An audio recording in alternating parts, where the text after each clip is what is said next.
नमस्कार दोस्तों और द डॉक्टर ए के प्रजापाटी शो में आपका बहुत बहुत स्वागत है।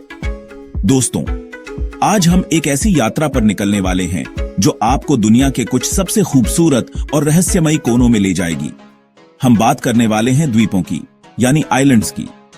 ये सिर्फ जमीन के टुकड़े नहीं हैं जो पानी से घिरे हों, बल्कि ये संस्कृतियों, इतिहास और प्रकृति के अद्भुत नजारों के खजाने हैं। हर द्वीप की अपनी एक कहानी है, अपनी एक आत्मा है जो उसे बाकी दुनिया से अलग बनाती है। आज के इस खास एपिसोड में हम अपनी यात्रा को यूरोप महाद्वीप पर केंद्रित करेंगे। यूरोप, जो अपने आप में इतिहास और आधुनिकता का एक संगम है, अपने अंदर अनगिनत द्वीपों को समेटे हुए है। ये द्वीप महज पर्यटन स्थल नहीं है, बल्कि ये भू राजनीतिक, ऐतिहासिक और सांस्कृतिक दृष्टिकोण से भी बहुत महत्वपूर्ण है। हम जानेंगे कि कैसे ये छोटे छोटे द्वीप बड़े बड़े देशों की कहानी को आकार देते हैं और कैसे प्रकृति ने इन जगहों को अपनी बेजोड़ खूबसूरती से संवारा है। तो अपनी कुर्सी की पेटी बांध लीजिए, क्योंकि हम डेनमार्क के वाइकिंग इतिहास से लेकर ग्रीस के पौराणिक द्वीपों तक का सफर तय करने वाले हैं। हम फ्रांस के शानदार तटों से गुजरेंगे और नॉर्वे के बर्फीले द्वीपों की सैर करेंगे। यह सिर्फ एक भौगोलिक यात्रा नहीं होगी, बल्कि यह एक ज्ञानवर्धक अनुभव भी होगा जो आपके सामान्य ज्ञान को एक नए स्तर पर ले जाएगा। तो चलिए, बिना किसी देरी के शुरू करते हैं यूरोप के द्वीपों की यह अद्भुत खोज। हमारी यात्रा की पहली मंजिल है डेनमार्क, एक ऐसा देश जो अपने वाइकिंग इतिहास और खूबसूरत द्वीपों के लिए जाना जाता है। दोस्तों, क्या आप जानते हैं कि डेनमार्क में 400 से भी ज्यादा द्वीप हैं? इनमें से सबसे बड़ा और सबसे महत्वपूर्ण है जीलैंड। यह सिर्फ डेनमार्क का सबसे बड़ा द्वीप ही नहीं, बल्कि देश की राजधानी कोपेनहेगन भी इसी द्वीप पर बसी है। जीलैंड इतिहास और आधुनिकता का एक अद्भुत मिश्रण है, जहां एक तरफ आपको पुराने महल और किले देखने को मिलेंगे, तो दूसरी तरफ आधुनिक डिजाइन और जीवन शैली की झलक भी। यह द्वीप डेनमार्क के आर्थिक और सांस्कृतिक जीवन का केंद्र है। जीलैंड के अलावा फनेन द्वीप भी बहुत महत्वपूर्ण है, जिसे डेनमार्क का बगीचा भी कहा जाता है। यह अपनी हरी भरी घाटियों, खूबसूरत गांवों और ऐतिहासिक इमारतों के लिए प्रसिद्ध है। एक और द्वीप है बोर्नहोम, जो बाल्टिक सागर में स्थित है और अपनी चट्टानी तटरेखा, गोल चर्चों और कलात्मक समुदायों के लिए जाना जाता है। यह द्वीप डेनमार्क के बाकी हिस्सों से थोड़ा अलग थलग है, जिसकी वजह से इसकी अपनी एक अनूठी संस्कृति विकसित हुई है। ये द्वीप मिलकर डेनमार्क की कहानी कहते हैं, एक ऐसी कहानी जो समुद्र, इतिहास और प्रकृति से जुड़ी हुई है।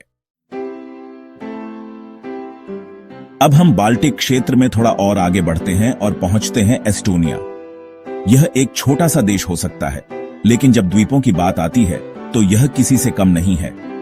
एस्टोनिया के पास 2000 से भी ज्यादा द्वीप और टापू हैं, जो इसकी तटरेखा को एक अनोखा चरित्र देते हैं। इनमें से सबसे बड़ा द्वीप है सारेमा। सारेमा अपने आप में एक अलग दुनिया है। यहाँ आपको प्राचीन क्रेटर, ऐतिहासिक पवन चक्कियां और घने जंगल देखने को मिलेंगे। इसकी राजधानी कुरेसारे अपने मध्ययुगीन महल के लिए प्रसिद्ध है, जो आज भी बहुत अच्छी स्थिति में है। सारेमा के ठीक बगल में है ह्यूमा द्वीप, जो एस्टोनिया का दूसरा सबसे बड़ा द्वीप है। यह द्वीप अपनी शांत और प्राकृतिक सुंदरता के लिए जाना जाता है। यहाँ के लाइट हाउस, खासकर कोपू लाइट हाउस, दुनिया के सबसे पुराने लाइट हाउस में से एक माना जाता है और यह नाविकों के लिए सदियों से एक मार्गदर्शक रहा है। एस्टोनिया के द्वीप सिर्फ प्राकृतिक सुंदरता का केंद्र नहीं है, बल्कि वे देश की संस्कृति और परंपराओं को भी जीवित रखे हुए हैं। यहाँ के लोग आज भी अपनी पारंपरिक जीवन शैली और रीति रिवाजों का पालन करते हैं, जो उन्हें मुख्य भूमि से अलग बनाता है। दोस्तों, फिनलैंड को अक्सर 1000 झीलों का देश कहा जाता है, लेकिन यह हजारों द्वीपों का देश भी है। फिनलैंड के तट पर दुनिया का सबसे बड़ा द्वीप समूह स्थित है, जिसमें हजारों छोटे बड़े द्वीप शामिल हैं। इस द्वीप समूह का सबसे महत्वपूर्ण हिस्सा है ऑनलैंड द्वीप। यह फिनलैंड और स्वीडन के बीच बाल्टिक सागर में स्थित एक स्वायत्त क्षेत्र है। यहाँ की आधिकारिक भाषा स्वीडिश है और इसकी अपनी अलग सरकार, झंडा और डाक टिकटें भी हैं। ऑनलैंड अपनी समुद्री विरासत, शांत वातावरण और साइकिलिंग के लिए बेहतरीन रास्तों के लिए जाना जाता है। ऑनलैंड के अलावा तुर्कू द्वीप समूह भी बेहद खूबसूरत और विशाल है। यह हजारों द्वीपों और चट्टानों से मिलकर बना है, जो एक चक्रव्यूह जैसा दृश्य बनाते हैं। यहाँ के द्वीपों को जोड़ने के लिए पुलों और घाटों का एक नेटवर्क है, जिससे आप आर्किपेलागो ट्रेल नामक एक सुंदर सड़क यात्रा कर सकते हैं। फिनलैंड के ये द्वीप प्रकृति प्रेमियों के लिए किसी स्वर्ग से कम नहीं है। यहाँ आप कयाकिंग, मछली पकड़ने और बस प्रकृति की शांति का आनंद लेने के लिए आ सकते हैं। यह फिनलैंड की उस खूबसूरती को दिखाता है जो अक्सर उसकी झीलों और जंगलों की कहानियों में छिप जाती है। अब हम यूरोप के दिल फ्रांस की ओर बढ़ते हैं। वैसे फ्रांस सिर्फ अपनी वाइन, फैशन और एफिल टावर के लिए ही नहीं, बल्कि अपने विविध और खूबसूरत द्वीपों के लिए भी प्रसिद्ध है। भूमध्य सागर में स्थित कोर्सिका यानी कॉर्सिका फ्रांस का सबसे बड़ा और सबसे प्रसिद्ध द्वीप है। इसे सौंदर्य का द्वीप या ईल दे ब्योते भी कहा जाता है। कोर्सिका अपनी ऊबड़ खाबड़ पहाड़ी श्रृंखलाओं, घने जंगलों और प्राचीन तटीय शहरों के लिए जाना जाता है। और हाँ, यह वही जगह है जहां महान फ्रांसीसी सम्राट नेपोलियन बोनापार्ट का जन्म हुआ था, जो इसके ऐतिहासिक महत्व को और भी बढ़ा देता है। भूमध्य सागर के अलावा फ्रांस के अटलांटिक तट पर भी कई महत्वपूर्ण द्वीप हैं। इनमें से एक है ईल दे रे, जो अपने आकर्षक गांवों, नमक के दलदलों और लंबे रेतीले समुद्र तटों के लिए काफी लोकप्रिय है। यह साइकिल चालकों के लिए एक तरह से स्वर्ग जैसा है, क्योंकि पूरे द्वीप में साइकिल पथों का एक विस्तृत नेटवर्क है। एक और उल्लेखनीय द्वीप है बेले ईल एन मेयर यानी बेल ईल, जिसका मतलब है समुद्र में सुंदर द्वीप। यह द्वीप अपनी नाटकीय चट्टानों, रंगीन बंदरगाहों और कलात्मक माहौल के लिए जाना जाता है, जिसने क्लॉड मोनेट जैसे कई प्रसिद्ध चित्रकारों को प्रेरित किया है। तो फ्रांस के ये द्वीप देश की भौगोलिक और सांस्कृतिक विविधता का एक शानदार उदाहरण है। जब हम जर्मनी के बारे में सोचते हैं तो हमारे दिमाग में अक्सर शक्तिशाली कारें, बियर और ऐतिहासिक शहर आते हैं। लेकिन दोस्तों, जर्मनी के पास एक खूबसूरत तटीय रेखा भी है जो उत्तरी सागर और बाल्टिक सागर दोनों से लगती है, और यहाँ कई आकर्षक द्वीप भी हैं। बाल्टिक सागर में स्थित जर्मनी का सबसे बड़ा द्वीप है रूगेन या रूगन। यह द्वीप अपने सफेद चाक की चट्टानों के लिए विश्व प्रसिद्ध है, जिन्हें जैसमंड नेशनल पार्क में देखा जा सकता है। इन चट्टानों ने कैस्पर डेविड फ्रेडरिक जैसे कई रोमांटिक चित्रकारों को भी प्रेरित किया है। रूगेन अपने शानदार समुद्र तटीय सैरगाहों और रेतीले समुद्र तटों के लिए भी जाना जाता है। उत्तरी सागर में जर्मनी के पास फ्रिशियन द्वीपों की एक श्रृंखला है, जो नीदरलैंड से डेनमार्क तक फैली हुई है। जर्मन फ्रिशियन द्वीपों में सबसे प्रसिद्ध है सिल्ट या सिल्ट। यह द्वीप अपनी 40 किलोमीटर लंबी पश्चिमी तटरेखा, विशाल टीलों और शानदार रिसॉर्ट्स के लिए जाना जाता है। सिल्ट जर्मनी के अमीरों और प्रसिद्ध लोगों के लिए एक लोकप्रिय छुट्टी स्थल है।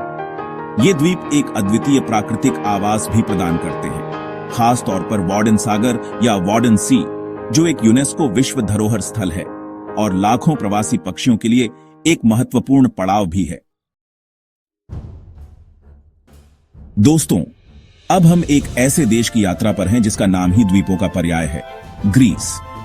ग्रीस में लगभग 6000 द्वीप और टापू हैं, जो एजियन और आयोनियन समुद्र में बिखरे हुए हैं। हर द्वीप की अपनी एक पौराणिक कथा, अपना एक इतिहास और अपनी एक अनूठी सुंदरता है। इनमें सबसे बड़ा द्वीप है क्रेते।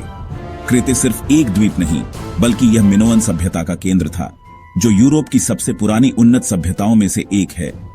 यहाँ आपको नौसोस के प्राचीन महल के खंडहर, शानदार समुद्र तट और समरिया गॉर्ज जैसा अद्भुत प्राकृतिक पार्क मिलेगा। क्रेते के अलावा साइक्लेड्स द्वीप समूह अपनी सफेद और नीली इमारतों के लिए दुनिया भर में प्रसिद्ध है। सेंटोरिनी, जो एक ज्वालामुखी के काल्डेरा पर बसा है, अपने सूर्यास्त के नजारों के लिए जाना जाता है। वहीं माइकोनोस अपनी जीवंत नाइट लाइफ और खूबसूरत समुद्र तटों के लिए मशहूर है। आयोनियन सागर में कोरफू अपने हरे भरे परिदृश्य और वेनिस वास्तुकला से प्रभावित पुराने शहर के लिए जाना जाता है। रोड्स, जो डोडेकेनीज द्वीप समूह का हिस्सा है, अपने मध्ययुगीन शहर के लिए एक यूनेस्को विश्व धरोहर स्थल है।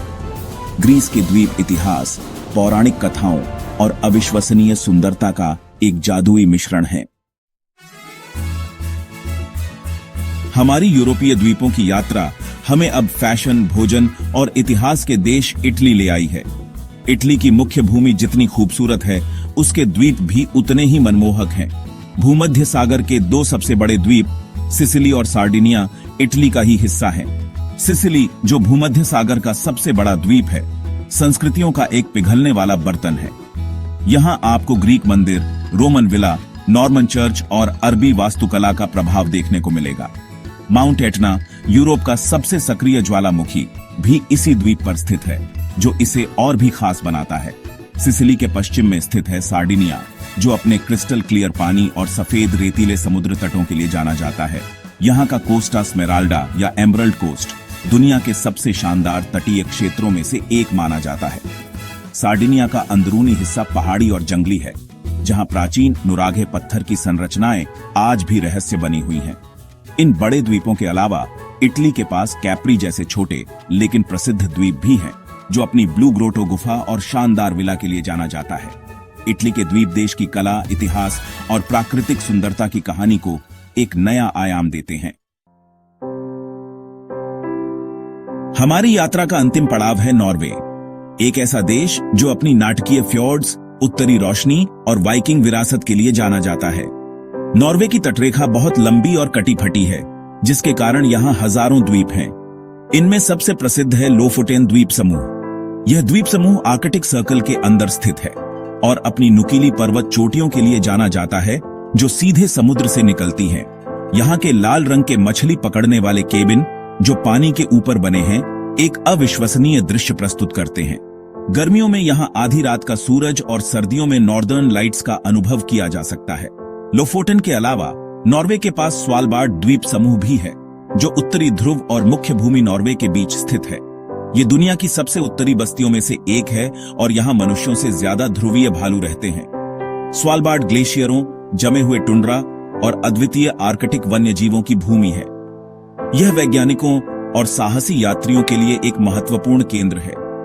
नॉर्वे के ये द्वीप प्रकृति की चरम शक्ति और सुंदरता का प्रदर्शन करते हैं, जहां जीवन कठोर परिस्थितियों के अनुकूल ढल गया है। ये द्वीप हमें दिखाते हैं कि पृथ्वी के सबसे दूरस्थ कोनों में भी कितनी अविश्वसनीय सुंदरता छिपी हुई है। तो दोस्तों, ये थी हमारी यूरोप के कुछ सबसे अद्भुत और महत्वपूर्ण द्वीपों की यात्रा। हमने डेनमार्क के ऐतिहासिक द्वीपों से लेकर नॉर्वे के आर्कटिक वंडरलैंड तक का सफर तय किया। हमने देखा कि कैसे हर द्वीप, चाहे वह कितना भी छोटा या बड़ा क्यों ना हो, अपनी एक अलग पहचान, एक अलग कहानी और एक अलग आत्मा रखता है।